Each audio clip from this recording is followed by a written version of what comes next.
बेळगावहून सुरू असलेली विमानसेवा अचानक बंद करण्यात आल्याने उद्योजकांना मोठ्या अडचणींचा सामना करावा लागत आहे.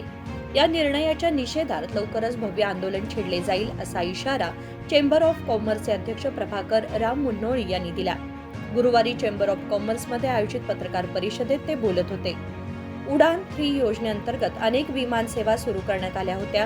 हुबळी व गोव्यातून विमान प्रवासी बेळगावला येत होते.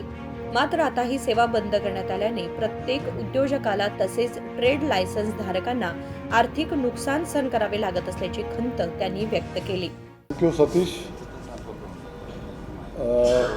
Good morning, all. Once again, I welcome all the press media members. ನನ್ನ ಆತ್ಮೀಯ ಎಲ್ಲ ಪತ್ರಿಕಾ ಬಾಂಧವರೇ, ಇವತ್ತಿನ ದಿವಸ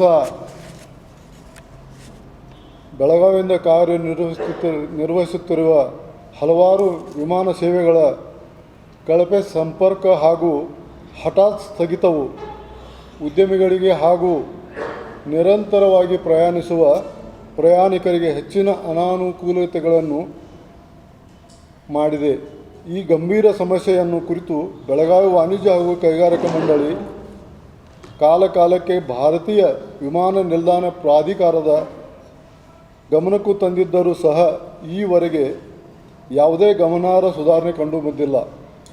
ಈ ಹಿನ್ನೆಲೆಯಲ್ಲಿ ಪ್ರಸ್ತುತ ಪರಿಸ್ಥಿತಿಯ ಕುರಿತು ಚರ್ಚಿಸಲು ಈ ಹಕ್ಕೋತ್ತಾಯ ಮಂಡಿಸಲು ಇವತ್ತು ನಾವು ಎಲ್ಲ ಸಂಘಗಳ ಜೊತೆಗೆ ಚೇಂಬರ್ ಆಫ್ ಕಾಮರ್ಸು ನಾವೆಲ್ಲರೂ ಕೂಡಿ ಇವತ್ತು ತಮ್ಮೆಲ್ಲರನ್ನು ಇಲ್ಲಿ ಕೂಡಿಸಿದ್ದೇವೆ.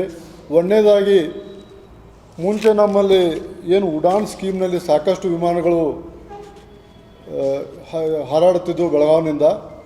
ಯಾಕಂದರೆ ಬೆಳಗಾವಿ ಮೇನ್ ಸೆಂಟ್ರಲ್ ಆಗೋದ್ರಿಂದ ಈ ಹುಬ್ಬಳ್ಳಿಯಲ್ಲಾಗಲಿ ಅಥವಾ ಕೊಲ್ಹಾಪುರ ಆಗಲಿ ಅಥವಾ ಗೋವಾನಲ್ಲಾಗಲಿ, ಈಗ ನಮ್ಮ ಬೆಳಗಾವಿ ಯಾವಾಗ ಫ್ಲೈಟ್ಸ್ ಚಾಲೂ ಇದ್ದು ಆವಾಗ ಹುಬ್ಬಳ್ಳಿಯಿಂದ ಜನ ಬೆಳಗಾವಿದಿಂದ ಎಲ್ಲ ಕಡೆಗೂ ತಮ್ಮ ಪ್ರಯಾಣವನ್ನು ಬೆಳೆಸ್ತಿದ್ದರು. ಅದೇ ಥರ ಕೊಲ್ಹಾಪುರದಿಂದ ಬರ್ತಿದ್ರು, ಗೋವಾದಿಂದ ಬರ್ತಿದ್ರು. ಈ ಹುಬ್ಬಳ್ಳಿ ಫ್ಲೈಟ್ಸ್ ಹಾರಾಡು ಯಾವಾಗ ಚಾಲೂ ಇರ್ತಾವಾಗ ಕೊಲ್ಹಾಪುರದಿಂದ ಜನ ಹುಬ್ಬಳ್ಳಿಗೆ ಬರೋದು ಭಾಳ ಕಷ್ಟ. ಅದೇ ಥರ ಹುಬ್ಬಳ್ಳಿಯಿಂದ ಕೊಲ್ಹಾಪುರ ಹೋಗೋದು ಭಾಳ ಕಷ್ಟ ಆಗುತ್ತೆ. ಗೋವಾದಿಂದ ಜನನೂ ನಮ್ಮಲ್ಲಿ ಅಂದರೆ ಸುತ್ತಮುತ್ತಲು ಈ ಕೊಲ್ಹಾಪುರ ಹೋಗೋದ್ರಿಂದ ಭಾಳ ಕಷ್ಟ ಆಗುತ್ತೆ. ಇದೊಂದು ಸೆಂಟ್ರಲ್ ಪ್ಲೇಸ್ ಆಗೋದ್ರಿಂದ ಈ ಫ್ಲೈಟ್ಸು ಏನು ಮುಂಚೆ ಉಡಾನ್ ಸ್ಕೀಮ್ನಲ್ಲಿ ನಡೀತಿದ್ವು ಅವು ಮತ್ತೆ ಪ್ರಾರಂಭಿಸಲಿ. ಯಾಕಂದರೆ ಈಗಾಗಲೇ ಪ್ರಯಾಣಿಕರು ಸಾಕಷ್ಟು ಉದ್ದಿಮೆದಾರರು ಹಾಗೂ ನಮ್ಮ ಟ್ರೇಡ್ದವರು ಎಲ್ಲ ವ್ಯಾಪಾರಸ್ಥರು ಇಲ್ಲಿಂದ ಬೆಳಗಾವಿಯಿಂದ ಸಾಕಷ್ಟು ಥ್ರೂಔಟ್ ಇಂಡಿಯಾ ಸಂಪರ್ಕದಲ್ಲಿದ್ದರು. ಆಮೇಲೆ ಫಾರಿನ್ ಹೋಗೋದವರು ಇಲ್ಲಿಂದ ಬೇಸ್ ಮಾಡಿಕೊಂಡು ಇಲ್ಲಿಂದ ಮುಂಬೈಗಾಗಲಿ ಚೆನ್ನೈಗಾಗಲಿ ಅಲ್ಲಿಂದ ತಮ್ಮ ಪ್ರಯಾಣವನ್ನು ಮುಂದುವರಿಸ್ತಿದ್ದರು. ಮುಂಚೆ ಬರೀ ಯಾರು ಪ್ರಯಾಣವನ್ನು ಫಾರಿನ್ಗಳಿಗೆ ಓಡಾಡ್ತಿದ್ರು ಅವರಿಂದ ಮಾತ್ರ ತೊಂದರೆ ಆಗ್ತಿತ್ತು. ಈಗ ಭಾಳ ಫ್ಲೈಟ್ಗಳು ಕ್ಯಾನ್ಸಲ್ ಆಗೋದ್ರಿಂದ ಪ್ರತಿಯೊಂದು ಉದ್ದಿಮೆದಾರರಿಗೆ ಹಾಗೂ ಎಲ್ಲ ಪ್ರಯಾಣಿಕರಿಗೆ ಹಾಗೂ ನಮ್ಮ ಟ್ರೇಡ್ದವರಿಗೂ ವ್ಯಾಪಾರಸ್ಥರಿಗೂ ತುಂಬ ತೊಂದರೆ ಆಗ್ತಿದೆ. ಈಗ ಎಕ್ಸ್ಪೋರ್ಟ್ ಮಾಡೋರಿಗೂ ಅಂದರೆ ನಮ್ಮಲ್ಲಿ ಏನು ಬೆಳಗಾವಿಯಲ್ಲಿ ಇಂಡಸ್ಟ್ರೀಸ್ ಅದಾವ ಅವ್ರಿಗೆ ಜನ ಹೊರಗಿಂದ ಏನು ಬಂದು ವಿಸಿಟಿಗೆ ಬರ್ತಾರೋ ಅವ್ರಿಗೆ ಅವಕಾಶನೇ ಇಲ್ಲ. ಹೀಗಾಗಿ ಎಕ್ಸ್ಪೋರ್ಟ್ ಮಾಡ್ತಾ ಇರೋದು ಅವ್ರಿಗೂ ತೊಂದರೆ ಆಗ್ತಿದೆ. ಲೋಕಲ್ ಡೊಮೆಸ್ಟಿಕ್ ನಾವೇನು ಎಲ್ಲೆಲ್ಲಿ ಬೇರೆ ನಮ್ಮ ಪ್ರಾಡಕ್ಟ್ಸ್ಗಳನ್ನು ಬೇರೆ ಎಲ್ಲ ಕಡೆ ಕಳಿಸ್ತಿದ್ದೀವೋ ಅವ್ರಿಗೂ ತುಂಬ ತೊಂದರೆ ಆಗ್ತಿದೆ. ಇವತ್ತಿನ ಜಗತ್ತಿನಲ್ಲಿ ಇಷ್ಟೊಂದು ಕಾಂಪಿಟಿಷನ್ ಈ ದಿವಸದಲ್ಲಿ ಈ ಫ್ಲೈಟ್ಗಳು ಕ್ಯಾನ್ಸಲ್ ಆಗೋದ್ರಿಂದ ಪ್ರತಿಯೊಬ್ಬರಿಗೂ ತುಂಬಲಾರದಲ್ಲಿ ಅಷ್ಟು ಆಗ್ತಾಯಿದೆ. ಅದಕ್ಕೆ ದಯವಿಟ್ಟು ನಾವು ಈಗಾಗಲೇ ನಮ್ಮ ಇಬ್ಬರು ಎಂ ಪಿಗಳಿಗೂ ತಿಳಿಸಿದ್ವಿ. ಅಧಿವೇಶನ ಮುಖಾಂತರ ಅಲ್ಲಿಯೂ ಜನರು ಎಲ್ಲ ಇವರು ನಮ್ಮ IPS ಆಗಲಿ IAS ಆಗಲಿ ಅವ್ರಿಗೆಲ್ಲ ತಿಳಿಸಿ ನಮ್ಮ ಇದು ಏರ್ಪೋರ್ಟ್ ಅಥಾರಿಟಿಯವ್ರಿಗೂ ತಿಳಿಸಿದ್ದೀವಿ. ಫ್ಲೈಟ್ಸ್ ಯಾವುದೇ ಪರಿಸ್ಥಿತಿಯಲ್ಲಿ ನಮ್ಮ ಬೆಳಗಾವಿನಿಂದ ಸ್ಟಾರ್ಟ್ ಆಗಲೇಬೇಕು. ಇಲ್ಲದಿದ್ದರೆ ಬರೋ ದಿವಸದಲ್ಲಿ ನಾವು ಭಾಳ ಕಷ್ಟದಲ್ಲಿ ಭಾಳ ನಷ್ಟದಲ್ಲಿ ನಾವು ಬರ್ತೀವಿ ಅಂತ ಹೇಳಿ ತಮ್ಮಲ್ಲಿ ವಿನಂತಿ ಮಾಡ್ಕೊಳ್ಳೋದಂದರೆ ಎಲ್ಲ ಪತ್ರಿಕಾ ಮಾಧ್ಯಮದಲ್ಲಿ ತಾವು ನಮಗೆ ತುಂಬ ಸಹಕಾರ ಮಾಡಿ ಈ ಬೆಳಗಾವಿಗೆ ಮುಂಚೆಯಿಂದ ಏನು ಫ್ಲೈಟ್ಸ್ ಇದ್ದು ಅದ್ರ ಜೊತೆಗೇ ಎಕ್ಸ್ಟ್ರಾ ಫ್ಲೈಟ್ಸು ಎಲ್ಲ ಸ್ಟಾರ್ಟ್ ಆಗಲಿ. ಇದರಿಂದ ಎಲ್ಲ ಜನರಿಗೂ ಒಂದು ಲಾಭದಾಯಕ ಕನ್ವರ್ಟ್ ಆಗಿ ಎಲ್ಲರಿಗೂ ಒಂದು ಒಳ್ಳೆಯದಾಗಲಿ ಅಂತ ಹೇಳಿ ನಾನು ಒಂದು ಎರಡು ಮಾತುಗಳನ್ನು ಮುಗಿಸುತ್ತೇನೆ. ಧನ್ಯವಾದ. 80% ಪ್ಲಸ್ ಇತ್ತು without overall also all roots Yes. ಚೆನ್ನಾಗಿತ್ತು ಹೌದು. ಇವಾಗ ಸಡನ್ಲಿ ವಿಡ್ರಾ ಮಾಡಿದ್ದಾರೆ ಸೊ ನಮ್ಮಲ್ಲಿ ಇಲೆಕ್ಟೆಡ್ ರೆಪ್ರೆಸೆಂಟೇಟಿವ್ಸ್ ಆಗಲಿ ಯಾರು ವಾಯ್ಸ್ ರೇಟ್ ಮಾಡ್ತಾ ಇಲ್ಲ ಯಾರು ರೇಟ್ ಮಾಡ್ತಾ ಇಲ್ಲ ಹಾಗಾಗಿ ತಮಗೆ ಅವ್ರಿಗೆ ಮೀಟ್ ಮಾಡ್ತಿಲ್ವ ಡೆಲಿಗೇಷನ್ ತಗೊಂಡು ಅಲ್ಲ ಈಗಾಗಲೇ ಡೆಲಿಗೇಷನ್ ಎಲ್ಲರಿಗೂ ತಿಳಿಸಿದ್ರು ನಾವು ಇಬ್ಬರು ಎಂ ಪಿಗಳಿಗೂ ತಿಳಿಸಿದ್ವಿ, ಎಲ್ಲರಿಗೂ ತಿಳಿಸಿದ್ವಿ.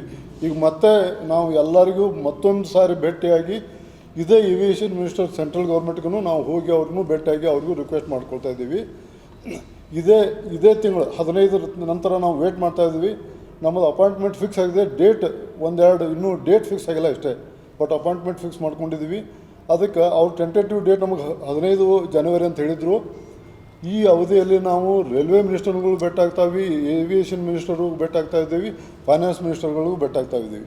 ಈ ಬೆಳಗಾವದಿಂದ ಏನು ಸಮಸ್ಯೆ ನಮ್ಮ ಇಂಡಸ್ಟ್ರಿಗಳಿಗಾಗಿದೆ, ವ್ಯಾಪಾರಸ್ಥರಾಗಿದೆ, ಇದ್ರ ಬಗ್ಗೆ ಅವ್ರಿಗೆ ಒಂದು ಗಮನಕ್ಕೆ ತಂದು ಬೆಳಗಾವಿ ಯಾವುದೇ ಪರಿಸ್ಥಿತಿಗಳು ಬೆಳಗಾವಿ ಡೆವಲಪ್ ಮಾಡೋದಕ್ಕೆ ಇನ್ಫ್ರಾಸ್ಟ್ರಕ್ಚರ್ ಎಲ್ಲ ಥರದ ಇನ್ಫ್ರಾಸ್ಟ್ರಕ್ಚರ್ಗೆ ನಮಗೆ ಅನುಕೂಲ ಮಾಡಿಕೊಡ್ಬೇಕಂತೇಳಿ ಅವ್ರನ್ನ ನಾವು ರಿಕ್ವೆಸ್ಟ್ ಮಾಡ್ಕೊಳ್ತಾ ಇದ್ದೀವಿ.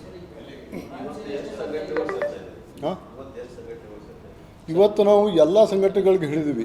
ಎಲ್ಲ ಬಂದಾರ ಹಾಂ, ಎಲ್ಲರೂ ಕರ್ನಾಟಕದ ಬಂದದ, ಆಮೇಲೆ BDSS ಆದವ್ರು ಬಂದಾರ, ಲಘುದೇವ್ ವಾರ್ತಿನೂ ಬಂದಾರ. यावेळी राम बंधारी, सचिन सबनीस, सतीश कुलकर्णी, अभय पाई यांच्यासह अन्य मान्यवर उपस्थित होते.